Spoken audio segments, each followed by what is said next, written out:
Dieu, les gens qui parlent en français, ils ont tellement de charisme. People who speak French have so much charisma. Oh my god, the people who speak French have so much charisma. Oh meu Deus, as pessoas que falam francês têm tanto carisma. Mein Gott, Leute, die Französisch sprechen, sie haben so viel Charisma. Oh my God! French people have such charisma. Oh mio Dio, quelli che parlano francese hanno troppo carisma. Dios mío, la gente que habla en francés tiene tanto carisma. Je suis français, espagnol, anglais, danois. Je suis pas un, mais plusieurs. Je suis comme l'Europe, je suis tout ça. Je suis un vrai bordel.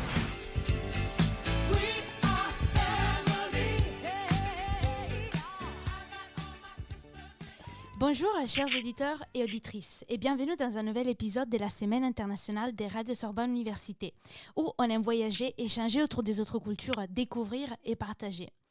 Je sais, vous êtes triste parce que cette incroyable semaine de voyage et découverte est finie. Et comme j'ai aperçu cette tristesse, je me suis dit qu'il fallait vous faire rire avant de vous quitter vraiment.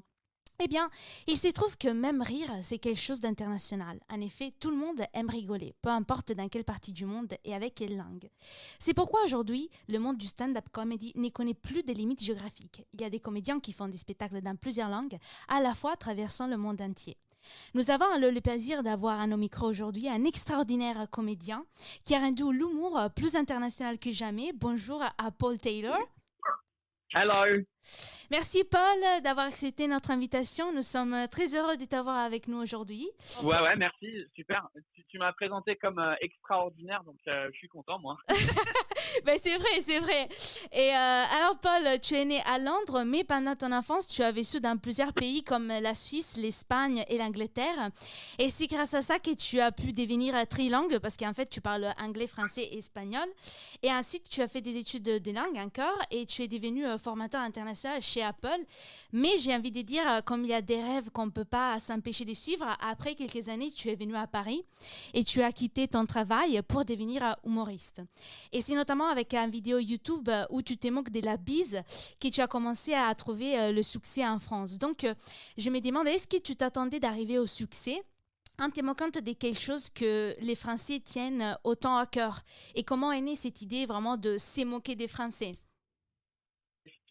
Est-ce que je m'attendais au succès? Non, pas forcément. Enfin, on espère tous quand on commence à faire de l'humour un jour que ça va bien marcher et puis on va pouvoir gagner notre vie. Et puis je crois que au final, tout le monde aimerait avoir un public et puis des salles complètes et des choses à la télé, whatever the dream is. Mais je m'y attendais pas forcément si vite que ça. Et surtout, je savais pas que c'était ce sketch-là qui allait exploser à la base tout au début. Donc ça c'était très cool et la deuxième question je me rappelle plus ce que c'était. Comment c'est arrivé? C'était arrivé parce que c'était quelque chose que j'avais, une observation d'étrangers en France quand je voyais que dans les soirées tout le monde t'es obligé un peu de faire la bise à tout le monde. Enfin, t'étais obligé avant le Covid. Maintenant, on a une excuse pour plus la faire. Donc, moi, je suis très content. Moi aussi. même si ça veut dire qu'il y a eu des centaines de milliers de personnes mortes. Mais bon, tu vois, s'il y a un positif du Covid, c'est qu'on n'a plus besoin de se faire la bise. Donc, à la base, c'était une observation de ma vie en France, en fait, que c'était quelque chose qu'il fallait faire. Et moi, ça m'angoisse parce qu'à la base, je suis pas très... je suis anglais, donc je suis très socialement... awkward et mal à l'aise, et de deux, je suis assez timide, donc du coup, j'aimais pas ce truc où j'avais juste, j'avais l'angoisse de faire la bise en rentrant dans les soirées. Oui. Et du coup, tu as toujours pensé de construire tes spectacles et ton humour sur cette façon d'être vraiment l'étranger en France? C'est pas forcément quelque chose que j'ai choisi, c'est ça qui m'a choisi en fait. Oui, tu peux choisir tes thèmes et tu peux parler de ce que tu as envie de parler, mais bon, en vrai, c'est plus les thèmes qui vont te choisir. Tu vas parler de ta vie, tu vas parler de ce que toi tu vois et des choses que tu vois dans le monde. Comme je suis pas français, je peux pas vraiment parler des choses sociétales françaises vraiment parce que il y a d'autres humoristes qui le font mieux que moi, et deux, j'ai pas assez de connaissances pour faire des blagues forcément pointues sur ces sujets-là. Donc je parle de ce que moi je vois et de mes expériences de vie à moi. Donc ouais, c'est forcément c'est devenu le point de vue d'un étranger en France parce que c'est ce que je suis. Oui, et donc c'est vrai qu'en France, apparemment, il y a beaucoup d'autodérision parce que ton humour a été tellement apprécié au point de faire aussi la série sur Canal+, entièrement sur le thème What the fuck France. Et donc, comment est née l'idée de cette série où tu te moques vraiment de tous les clichés français et comment a été reçue par le public? L'idée de ça, en fait, c'est venu un peu par hasard dans le sens où, j'avais sorti une vidéo sur une chaîne YouTube d'un ami à moi sur le truc de la bise, dans le sens où c'était la bise à la base, c'est ce que je faisais sur scène. C'était un sketch de 5 minutes que je faisais sur scène et on a décidé de le filmer, mais pas d'une manière sketch sur scène où je fais du stand-up et il y a du public et comme un truc filmé. On a décidé de le filmer autrement en mode vraiment sketch où je parle à la caméra. C'est filmé en plan séquence où il n'y a pas de cut et c'est comme du stand-up parce que je m'adresse directement à la caméra mais il n'y a pas de public en fait. Donc on a fait cette vidéo en janvier 2016, elle est sortie et elle a pas mal fonctionné. En une semaine, elle a eu 1 million de vues sur YouTube et la semaine d'après, c'est Canal+, la chaîne télé française qui m'ont appelé pour dire on adore ça, on adore ton délire d'être un Anglais qui habite en France mais qui comprend pas bien la France mais qui parle bien français. Qu'est-ce qu'on peut faire ensemble? Et du coup, moi, c'était pas du tout un pilote d'un programme court que j'avais en tête, c'était juste une vidéo que j'ai fait. Et après, j'avais la chance que Canal+, ils m'ont dit cool, allons-y, si tu as d'autres idées ou d'autres thèmes, essayons de reproduire un peu cette vidéo. Mais avec plus de moyens, plus de budget, plus de caméras, plus de gens dans l'équipe qui peuvent rendre le truc encore plus joli visuellement. Et on est parti là-dessus. J'ai trouvé d'autres thèmes qui avaient un peu un lien avec mon spectacle aussi, que je jouais en même temps, le premier spectacle. Et du coup, j'ai décliné plein de thèmes différents en France. Enfin, j'ai pensé à tous les thèmes que je pouvais. Et avec des potes humoristes, on écrivait, on s'écrivait des blagues entre nous. Et après, j'écrivais les scénarios pour ce truc-là. Et puis, c'est devenu le succès que c'est devenu. Encore une fois, je m'y attendais pas trop. Mais bon, comme je crois que les articles de presse qui sont sortis, genre un Anglais se fout de notre gueule sur notre fromage, c'est assez vendeur comme article et forcément les gens ils vont cliquer dessus. Et après, comme on a réussi à faire un truc drôle, mais drôle pour les Français aussi, c'est pas juste moi qui critique la France, c'est moi qui critique un aspect de la vie en France, mais que les Français aussi trouvent con. Parce que si j'étais juste là en mode hey, vous êtes cons les Français, vous faites ça, vous faites ça, vous faites ça, si les Français n'étaient pas d'accord, du coup la série elle fonctionne pas. Mais quand je dis ouais, c'est quand même débile que vous avez une façon de couper le fromage dépendant de comment le fromage est. Enfin, et les gens ils disent ah ouais, c'est vrai que on a des types différents, enfin on a des moyens différents de couper chaque fromage. Et c'est con, du coup, c'est ça qui plaît aux gens aussi. Je me fous de la gueule des Français, mais eux, ils sont un peu d'accord aussi. Mais du coup, justement, tu penses que ça aurait été possible de faire une émission comme ça dans un autre pays européen ou du monde où c'est vraiment la France qui se donne cette liberté de l'autodérision, on peut dire? Non, du tout, ça fonctionnerait partout. Du moment où c'est juste, du moment où les blagues sont bonnes et c'est des blagues vraies, entre guillemets, ça fonctionne. C'est pas les Français, vous avez pas forcément. Enfin, en vrai, les Français, vous avez pas la réputation d'être un pays autodérisoire. Et c'est vrai, en vrai, du moment où, enfin, nous les Anglais, en fait, on est un peu les rois de l'autodérision dans la vraie vie, dans le sens où on se rabaisse beaucoup dans la vraie vie. Quand on parle entre nous, quand on se fait des blagues entre potes, c'est souvent autodérisoire. Donc, je trouve que l'humour britannique se prête plus à l'autodérision que l'humour français. Mais ça ne veut pas dire que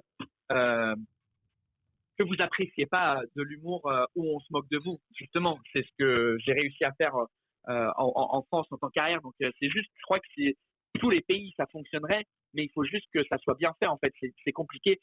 Je pense que aussi un autre truc qui a aidé, c'est que ça se voit que je parle bien français et ça se voit que je connais bien la culture française. Je suis pas juste un touriste anglais qui arrive et qui dit les Français vous êtes mal polis, les Français vous aimez le vin, les Français vous travaillez pas, etc. Ça se voit que j'ai une connaissance du pays que un Anglais typique n'a pas. Donc du coup c'est ça aussi qui donne un peu la crédibilité, parce que c'est pareil si un Français allait en Angleterre et se foutaient de la gueule des Anglais, tout de suite tu dis bah ça fonctionnerait pas. Bah si le Français en Angleterre qui se fout de la gueule des Anglais parle aussi bien anglais que moi je parle français, je crois que ça fonctionne parce que du coup on se dit ouais ok c'est un Anglais mais il est légitime. C'est pas juste un autre connard d'Anglais qui débarque et qui critique la France. Oui, c'est ça. Mais du coup, vu que tu me parlais un peu de la différence entre l'Angleterre et la France, enfin, tu penses qu'il y a un humour vraiment différent entre celui britannique et celui français?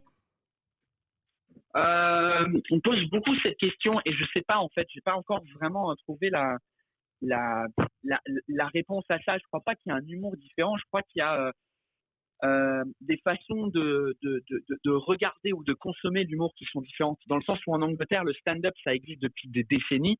Donc la majorité quand on va dire ah il est humoriste, par défaut, ça va être un stand-upper en Angleterre.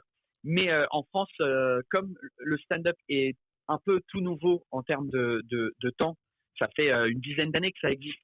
Et donc du coup, et surtout ça n'a pas explosé partout en France. À Paris, les gens ils comprennent c'est quoi le stand-up, mais quand on va dans des plus petites villes, les gens ils savent pas, ils s'attendent pas à ce que quelqu'un soit sur scène, pas en personnage en fait, en mode il y a pas de quatrième mur, on parle avec le public et le public nous répond. Enfin les gens en dehors de Paris et en dehors des grandes villes en vrai savent pas ce qui se passe en fait parce qu'ils sont habitués à aller dans des théâtres où c'est une pièce et il y a vraiment c'est comme regarder la télé où tu peux pas interagir avec les gens sur scène, et là avec le stand-up c'est autre chose. Donc je crois que c'est plus la façon de consommer en France l'humour, et ce qui est consommé en plus grande échelle dans les spectacles et tout ça, c'est des personnages, c'est des gens qui s'habillent en femmes ou des gens qui ont des perruques et puis qui font un peu des sketchs avec des personnages où il y a beaucoup de jeux de mots et c'est écrit et c'est un peu cet humour-là qui vend beaucoup en France, et en Angleterre, ça c'est un peu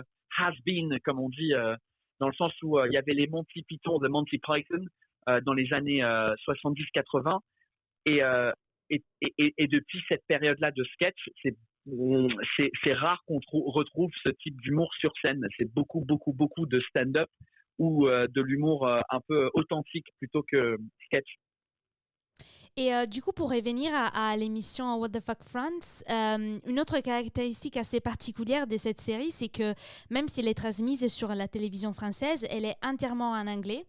Et en effet, même tes spectacles sont moitié anglais et moitié français. Donc, je me demande, est-ce que ce bilinguisme est un avantage pour faire la stand-up? Et si oui, pourquoi? C'est un avantage et un inconvénient. C'est un avantage pour moi personnellement parce que j'ai pu trouver une niche, j'ai pu trouver un public spécifique à moi et j'ai pu me démarquer plus vite que d'autres humoristes avec qui j'ai commencé. Des Français normaux, entre guillemets, qui, eux, ils parlent en français et ils parlent de sujets français comme ça. Donc, j'ai pu trouver un public beaucoup plus vite grâce à ça. L'inconvénient, c'est que forcément, il y a une limite, il y a un je sais pas si en français on utilise la phrase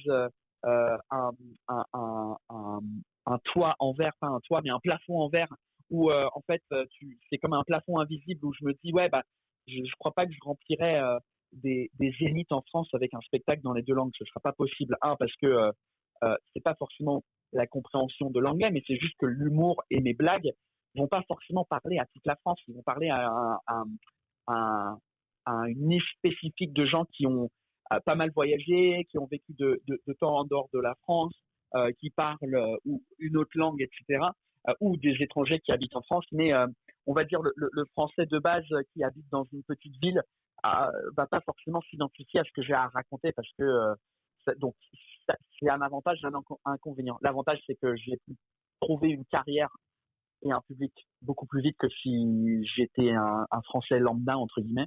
Et l'inconvénient, c'est que je vais peut-être pas pouvoir aller aussi loin que le même français lambda dans 15 ans. Oui, mais du coup, justement, notre question, c'est, ce n'est pas difficile ça n'a pas été difficile de faire rire avec une langue qui n'est pas ta langue maternelle, parce que tu parles très très bien français, mais en même temps, moi, je sais que quand on apprend une langue étrangère, faire rire les gens avec l'autre langue qu'on a, c'est une des choses plus compliquées à faire. Oui, ouais, c'est sûr. Oui, ça a été difficile et oui, c'est toujours difficile parce qu'il y a des fois où j'ai des nouveaux sketchs, où j'ai de nouveaux trucs à tester, des nouvelles blagues, des nouvelles idées Et quand je monte sur scène en français, je suis beaucoup moins à l'aise qu'en anglais parce que j'ai moins la capacité de pouvoir improviser en français, même si je parle très bien français. Mon cerveau, il fonctionne à moitié de la vitesse. Donc, du coup, pour improviser des choses, ça prend 2 secondes de plus qu'en anglais. Et ces 2 secondes-là, c'est la différence entre la salle qui rigole et la salle qui rigole pas du tout. Donc, oui, c'est sûr que pour faire rire dans une autre langue, c'est plus compliqué. Après aussi, c'est pour comprendre l'humour et comprendre les blagues de l'autre pays ou d'une autre langue, c'est compliqué aussi. Donc, je crois que c'est plus facile de faire rire dans une langue étrangère que de comprendre l'humour d'une autre langue. Et justement, alors, comment on construit un spectacle bilingue comme #franglais ou So British ou presque? Comment, par exemple, gérer les transitions entre les deux langues? Comment être à l'aise avec les deux langues en même temps? Et j'ai vu, par exemple, le petit sketch que tu fais dans So British ou presque, où tu t'es trompé sur le titre que tu voulais donner à ton nouveau spectacle, Rebecoming English, sauf que Rebecoming, ça se dit pas. Donc, Ouais. comment gérer tout ça? J'ai pas vraiment de réponse parce que c'est assez naturel dans le sens où il y a des choses, il y a des blagues que je vais trouver qui fonctionnent dans les deux langues, donc peu importe la langue dans laquelle je vais la faire. Mais la majorité de ce que je fais, elle peut que fonctionner dans une langue ou dans l'autre ou dans les deux. Dans le sens où, comme tu dis, cette blague je me suis trompé de titre parce que à la base, le spectacle que je suis en train d'actuellement tourner un peu partout en France, le titre il s'appelle So British ou presque, mais à la base je voulais l'appeler Rebecoming British parce que je me suis dit Rebecoming, redevenir British, ça fonctionne, c'est un titre qui peut être bilingue dépendant de si je le joue pour les anglophones ou les francophones. Sauf que je me suis rendu compte que Rebecoming ça n'existe pas en anglais. Et donc j'ai dû changer le truc, mais du coup quand je raconte ça sur scène, cette blague-là, il faut quand même comprendre un peu l'anglais. Il faut comprendre que rebecoming, je l'ai traduit de redevenir. Il faut savoir que devenir, ça veut dire become. Enfin, tous ces trucs-là. Donc, il y a certaines blagues sur la langue et qui fonctionnent que dans les deux langues. Et après, il y a des anecdotes que je raconte, des histoires drôles basées sur des choses qui sont arrivées dans la vraie vie. Et comme ma vie, elle est en France et en français, bah, ces anecdotes-là, elles fonctionnent quasiment que en français. C'est dur de les raconter en anglais. Et en plus aussi, si je les raconte en anglais, pour des anglophones, bah, ils n'ont pas forcément les références culturelles que je vais citer dans le spectacle aussi. Donc, ça vient un peu naturellement, ce mix des deux langues. Je raconte un truc en anglais, pas juste parce que j'ai décidé, bah, aujourd'hui, ce sera en anglais. C'est parce que c'est la seule langue dans laquelle les blagues fonctionnent. Mais justement, alors ton public, comme il doit essayer de comprendre toutes ces différentes façons de faire des blagues, enfin, c'est un public vraiment international ou c'est plutôt des Français? C'est majoritairement des Français. Après, je dirais qu'il y a peut-être 10% de gens qui sont étrangers. C'est des étrangers qui habitent en France ou qui connaissent bien la France. Si je vais jouer, tu vois, quand j'ai joué le premier spectacle dans des villes en Australie, et ben 90% des gens dans la salle c'était des Français, puis l'autre 10% c'était des étrangers qui sont avec des Français dans leur vie, ils sont en couple avec, ils sont mariés avec, etc. Donc c'est vraiment la majorité du public. En fait, c'est un spectacle pour des Français, mais qui comprennent un peu l'anglais. Et du coup, en 2018, tu as réalisé, toujours avec Canal+, la série Stereotype, que c'était en fait pour aller au-delà des seuls stéréotypes français et découvrir aussi ceux des autres pays européens. Et à la base, tu allais une semaine dans chaque pays pour passer en revue les clichés et les traditions les plus célèbres. Et donc, je me demande comment a été cette expérience et est-ce que tu as trouvé plutôt vrai les clichés qu'on connaît généralement sur les autres pays. Et je trouve que c'était vraiment intéressant parce que ça ressemblait à une sorte de petit Erasmus dans chaque pays. Donc, voilà. Ouais, c'était un peu ça. C'était un peu l'idée du truc. C'est que je me suis dit, parce qu'il y avait l'idée de décliner What the fuck dans d'autres pays et faire un What the fuck Italie, un What the fuck whatever. Le problème, c'est que je connais pas trop ces pays-là. Donc, je pourrais pas me permettre, c'est ce qu'on disait tout à l'heure, dans le sens où est-ce que What the fuck, ça fonctionnait dans d'autres pays? Oui, mais pas avec moi, parce que je les connais pas assez bien pour me moquer de ces pays-là. Quand c'est bien fait, ça fonctionnerait. Donc, je me suis dit, au lieu de faire un programme court un peu humoristique, pourquoi pas aller voir si les stéréotypes de ces pays, c'est des vrais stéréotypes ou pas, en faisant une série documentaire où j'interviewe des vrais gens, des vrais sociologues, historiens, des gens dans la vraie vie qui connaissent ou qui travaillent dans ces stéréotypes-là, entre guillemets. Tu vois, par exemple, quand on est parti en Espagne et on faisait que tous les Espagnols savent danser le flamenco, bah, on a été voir un spectacle de flamenco et j'ai interviewé des gens du milieu, en fait, pour voir un peu comment ça se passe, si tout le monde le sait danser, si c'est un mythe, etc. Et je trouvais que, en général, tous les stéréotypes sont vrais, mais il y a une autre partie, et c'est l'autre partie qui est intéressante dans les séries documentaires. Oui, effectivement, les Suédois sont tous blonds, du coup, le mais, c'est la partie intéressante de la série documentaire. Et donc, on est arrivé à la dernière partie de l'interview. Donc, Paul, il faut savoir que dans notre premier épisode, nous avons fait des interviews à des étudiants étrangers à Paris pour savoir comment a été l'expérience à Paris, un peu leur culture. Et lors de ces interviews, à la fin, on posait toujours des questions insolites. Et donc, comme toi aussi, tu es un peu un étranger à Paris, on a pensé de te poser également quelques questions insolites. Mais c'est quoi cette question ? Une petite question un peu bizarre. Une question insolite. Quelle est ton expression française préférée? Pourquoi et comment tu l'as appris? Alors ça, c'est une belle question.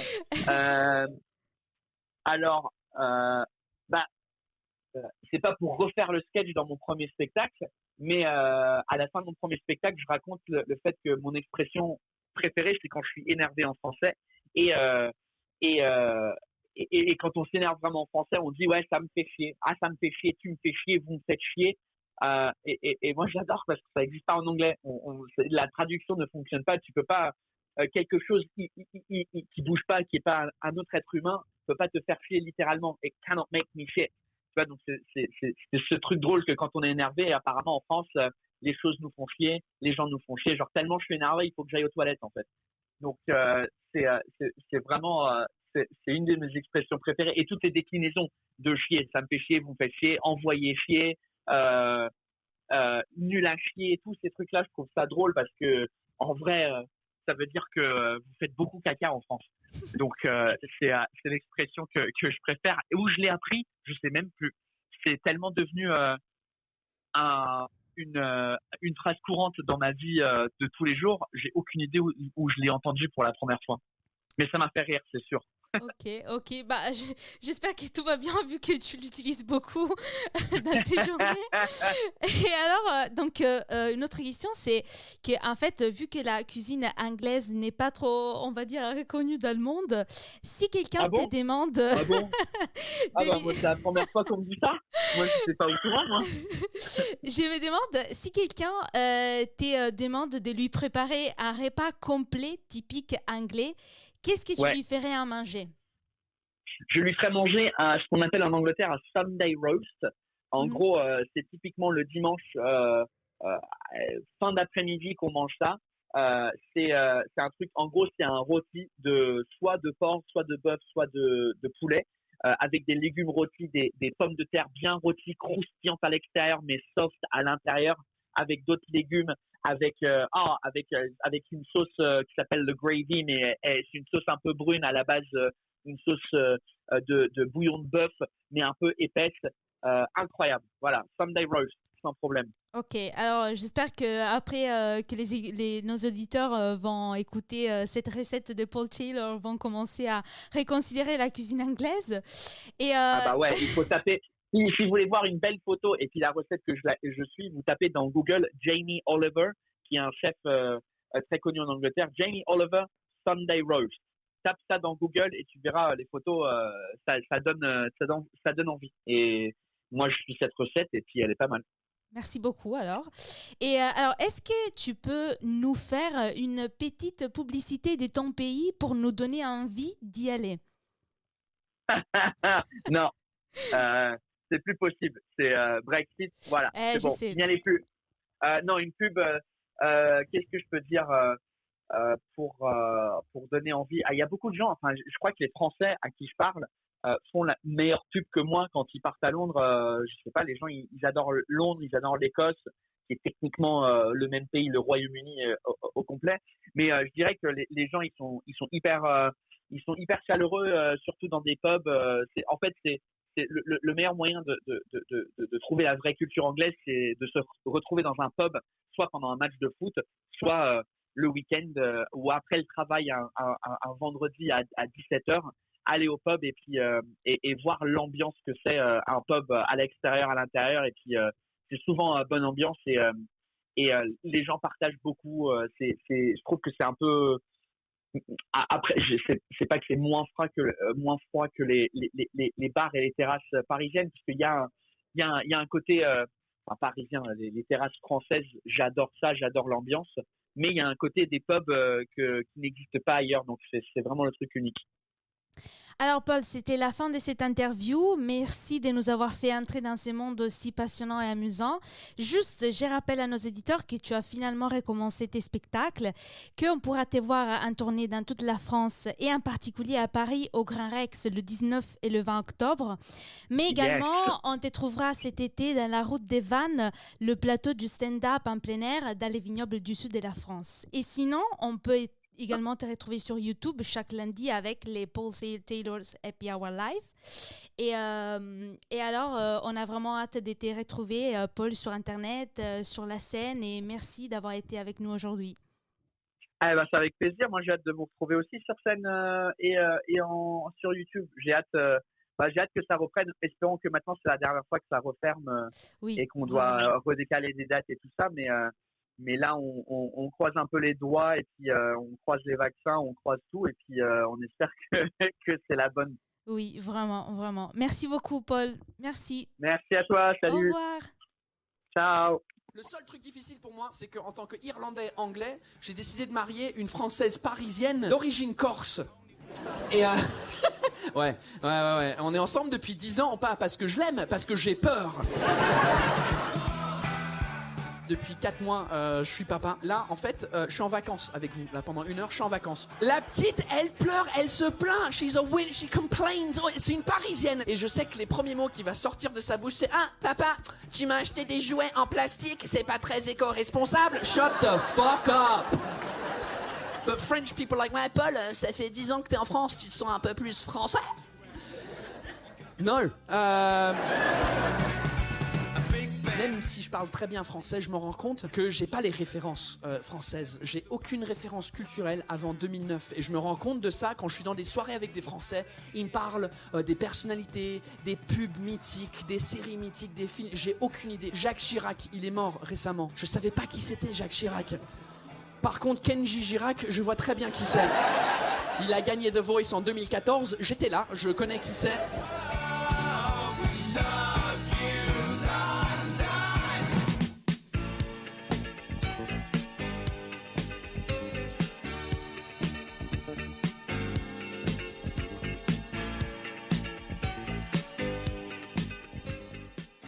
Merci d'avoir écouté We Are Family, le podcast de la Semaine internationale de Radio Sorbonne Université. Aujourd'hui, Paul Taylor était l'invité de Rossella à l'animation et montage, à la régie Victor.